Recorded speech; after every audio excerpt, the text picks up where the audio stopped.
Any parent or teacher of a struggling reader knows the incredible desire to spark a flame of interest in their child, to see them motivated and eager to read. Easier said than done. We, myself included, often look to rewards or incentive programs. Get a prize for a certain number of hours logged reading, sticker charts, treasure boxes, candy, ice cream parties, whatever it takes. While these types of rewards may be helpful to a certain extent, there's a mounting body of evidence that shows that there's another way to build motivation in struggling readers.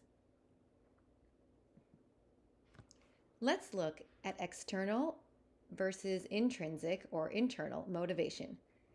Behavior that is extrinsically motivated is performed in order to achieve a reward, such as a prize, or to avoid negative consequences, such as losing screen time. Intrinsic motivation is directed by a child's personal investment and interest.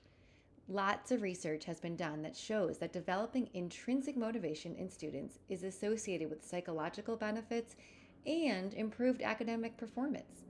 Intrinsically motivated learners show high levels of independence and ability to direct their own learning. But research shows that for struggling readers, intrinsic motivation declines midway through elementary school. So it is critical to look at ways we can support motivation for students who struggle.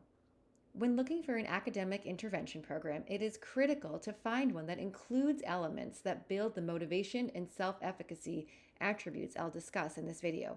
And parents can also work to foster these attributes at home.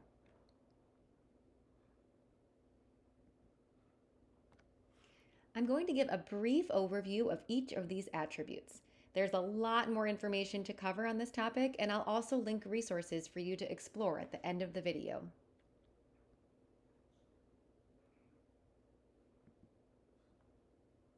Self-awareness. Students who become aware of their own unique strengths and challenges also become more motivated as students. Self-understanding is a powerful driver of success. When we help children become aware of their strengths and challenges, they can learn to see that challenges are areas they can improve with work. It's actually a very empowering idea. Developing self-awareness is also a good time to introduce the idea of neuroplasticity. We can explain to our children that the brain can change when we challenge it. This idea will come up again with perseverance, but it is also very connected to self-awareness. Our children need to embrace the concept that their brain will change and adapt when they experience new things and when they challenge themselves. This knowledge can be highly motivating and empowering. Working on an area that's difficult for them is actually making positive changes in the brain.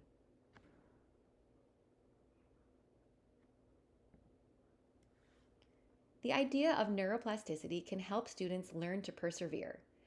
They can learn how to stick with difficult work without giving up. They can understand that they are building new pathways in their brain every time they work hard at something. When students combine self-awareness with perseverance, they also gain an understanding of self-advocacy, knowing when and how to ask for the help that they need. Students gain the ability to persevere when they know that they will have setbacks and failures, and that they'll be able to work through those difficult challenges and grow as a result. We can always remind our children to add the word yet to any statement about their own limitations. So if your child says, "I can't read chapter books," you can help them reframe this approach with one of, "I can't read chapter books yet," so they understand that their own perseverance will reward them and that they have control over the challenges they confront.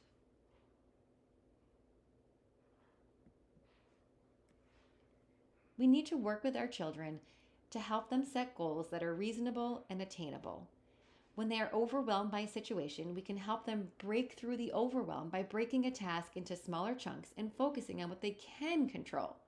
Try to help your child see that if they set a good goal, they'll be able to see and measure their own success, and nothing is more motivating than feeling successful.